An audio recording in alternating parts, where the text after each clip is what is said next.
Hello guys, welcome back to our channel doctor squary. This is doctor Sudhir Mittan here. स्वागत है आपका एक बार फिर से हमारी सीरीज 30 डेज 30 यूनिवर्सिटीज में।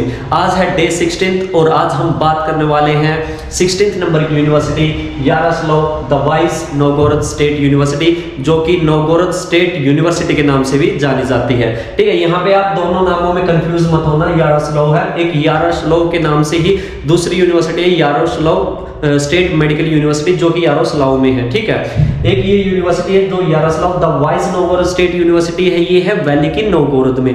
दोनों अलग अलग यूनिवर्सिटी हैं, अलग अलग सिटी में है।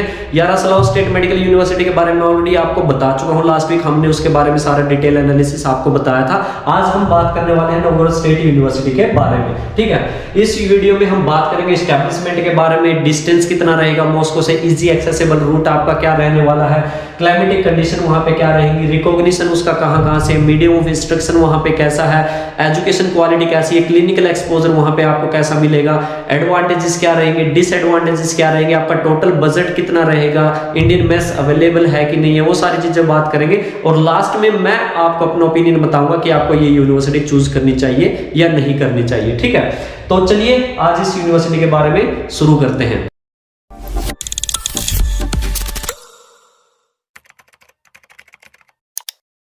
तो चलिए सबसे पहले बात करते हैं हम स्टेटस के बारे में। जो यूनिवर्सिटी का आपको नाम से ही पता चल रहा है, ये एक स्टेट यूनिवर्सिटी है, फेडरल यूनिवर्सिटी नहीं है।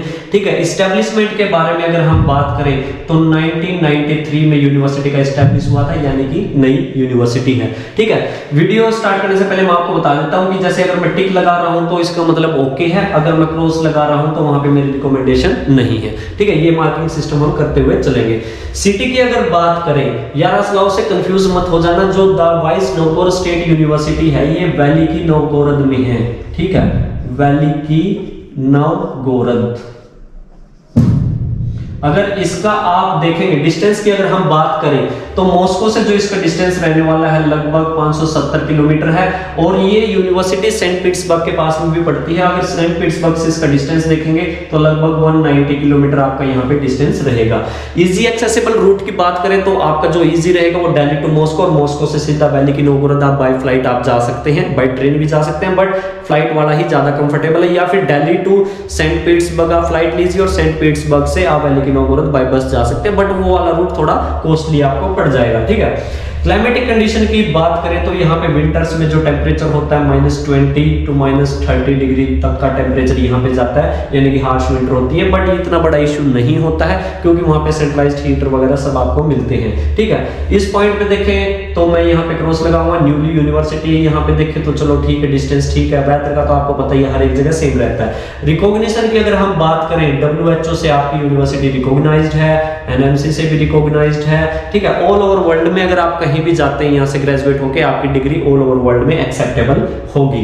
अब मीडियम ऑफ टीचिंग की बात करते हैं तो इंग्लिश मीडियम यूनिवर्सिटी है, ये कंप्लीटली इंग्लिश में आपको पढ़ाएगी, लेकिन इंग्लिश मीडियम इन्होंने 2021 से ही स्टार्ट किया है। पिछले 2-3 साल से इंग्लिश मीडियम यहाँ पे इन्होंने स्टार्ट किया है। तो कहीं ना कहीं यहाँ पे आपको जो लैकनेस है फैकल्टी की, जो एक्सपीरियंस है टीचर्स का इंग्लिश में पढ़ाने का, वो आपको कम मिलेगा। तो यहाँ पे मैं इसको क्रॉस देना चाहूंगा। ठीक है, रैंकिंग की अगर हम बात करें तो जो कंट्री रैंक है यूनिवर्सिटी की अराउंड 75 है। अगर वर्ल्ड रैंक की बात करें तो करीब 3400 के करीब यहाँ पे ये रहती है। रैंकिंग में चलो ठीक है, ओके है, कोई इतना बड़ा इशू यहाँ पे नहीं आता है। एजुकेशन क्वालिटी की अगर यहाँ पे बात करें तो गाइस मैं आपको बता दूं, यहाँ पे जो एजुकेशन क्वालिटी आपको मिलने वाली है ऑन एन एवरेज मिलने वाली है, ना ज्यादा अच्छी ना ज्यादा बुरी। ठीक है, इसको हम एवरेज में काउंट करेंगे, इतना अच्छा नहीं काउंट करेंगे। इसका जो डिसीजन होगा वो आपका बजट देखने के बाद ही हो पाएगा, क्योंकि उस बजट में हो सकता है और भी अच्छी यूनिवर्सिटी अवेलेबल हो। ठीक है, क्लिनिकल एक्सपोजर की बात करें तो चलो ओके है, क्लिनिकल एक्सपोजर आपको यहाँ पे अच्छा मिलेगा। इंडियन स्टूडेंट्स करीब यहाँ पे 200-250 इंडियन स्टूडेंट्स यहाँ पे पढ़ रहे हैं। ठीक है, अगर हम FMG पासिंग रेशियो की बात करें तो FMG पासिंग रेशियो यहाँ पे बिल्कुल नहीं है, क्योंकि इंडियन स्टूडेंट्स यहाँ पे जाना ही अभी पिछले 1-2 साल से ही जाना स्टार्ट हुए हैं। तो ऑन एन एवरेज ऐसा यूनिवर्सिटी की एजुकेशन क्वालिटी है, उसको सारी चीजों को एनालाइज करते हुए, जो हमारी रिसर्च है उसको देखते हुए, यहाँ पे जो आपका FMG पासिंग रेशियो रहेगा वो करीब 15 से 20% यहाँ पे रहने वाला है। ठीक है, हॉस्टल कंडीशन की बात करें तो हॉस्टल यहाँ पे अवेलेबल है। ठीक है, मेस यहाँ पे अवेलेबल है, उसमें कोई रिलेटेड इशू नहीं है आपका, यहाँ पे मेस आपको मिलेगी। अब बात करते हैं बजट की, जो कि सबसे इंपॉर्टेंट फैक्टर होता है इस यूनिवर्सिटी को डिसाइड करने के लिए। ठीक है, ट्यूशन फीस की अगर हम बात करें, पिछले साल जो ट्यूशन फीस थी 2,78,000 रूबल थी, यानी कि 280 ही मान लीजिए इसे, ठीक है। 2,78,000 रूबल आपकी ट्यूशन फीस थी पिछले साल। इस साल हो सकता है इन्फ्लेशन लगे तो और ज्यादा इंक्रीज हो सकती है। हॉस्टल फीस की बात करें, medical insurance, medical checkup, visa extension वगैरह सब कुछ अगर हम टोटल मिला के बात करें तो जो आपके यहाँ पे एक्सपेंस रहने वाला है वो per year 3,10,000 roubles per year आपका यहाँ पे रहेगा, ठीक है। 280 ट्यूशन फीस हो गई, बाकी इसके अलावा जो आपका 20-30 हजार रुपए का एक्सपेंस है हॉस्टल का, मेडिकल इंश्योरेंस का, मेडिकल चेकअप का, वीजा एक्सटेंशन का। 20,000 में हॉस्टल मिल जाएगा, 10,000 रुपए मेडिकल इंश्योरेंस, मेडिकल चेकअप वगैरह हो जाता है। टोटल 3,10,000 रुपए यहाँ पे आपका एक्सपेंस रहने वाला है। अब इसको हम टोटल इंटू 6 करके देखते हैं तो ये लगभग 18,60,000 रूबल बन जाता है टोटल 6 इयर्स का, जिसमें tuition fees, hostel fees, medical insurance, medical checkup, visa extension वगैरह आ जाता है। बहुत सारे लोग इसको लो बजट यूनिवर्सिटी समझते हैं, लेकिन इससे भी लो बजट की यूनिवर्सिटी है। इस जैसी ही सेम एजुकेशन क्वालिटी, अच्छी एजुकेशन क्वालिटी की भी यूनिवर्सिटीज अवेलेबल हैं, ठीक है। जैसे हम हर एक यूनिवर्सिटी में ऐड ऑन करते हैं 10 लाख आपका जो पर्सनल एक्सपेंस रहेगा, जिसमें आपका खाने का, फूड का, या फिर आपका लिविंग एक्सपेंस हो गया, ट्रैवलिंग एक्सपेंस हो गया, हर साल इंडिया आना जाना भी करोगे तो वो हम अप्रोक्सीमेट जैसे हर यूनिवर्सिटी मानते हैं 10 लाख हो गया, तो जो इसका टोटल बजट जाएगा करीब 28 to 29 लाख का आपका यहाँ पे बजट रहने वाला है। टोटल ओवरऑल बजट की बात करें जिसमें सारी चीजें आ जाती हैं, ठीक है। अब इस बजट में अगर आप देख रहे हैं, जैसे मैंने आपको यहाँ पे इस पॉइंट में बताया था कि यूनिवर्सिटी आपको डिसाइड करनी है कि नहीं है, वो बजट के बाद डिसाइड कर पाओगे।